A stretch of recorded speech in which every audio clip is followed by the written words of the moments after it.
नमस्कार. आजचा व्हिडिओ खास तुमच्यासाठी 80व्या 15 ऑगस्ट निमित्त आज तुम्हाला सगळ्यांना हार्दिक शुभेच्छा. मलाईदार आणि बासुंदी सारखी लागणारी खीर तुम्ही कधी बनवली का? बनवून बघा, किती छान लागते आणि खायलाही चविष्ट आहे.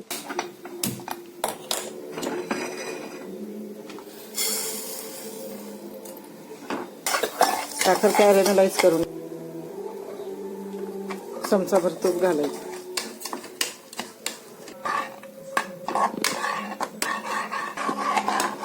बघा किती सुंदर कलर आलेला आहे साखरेला. हेच आता आपण खिरीमध्ये घालायचे दुधात.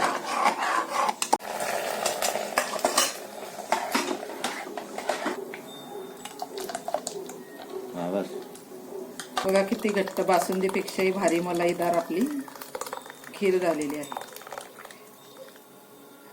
थोडे काजू बदाम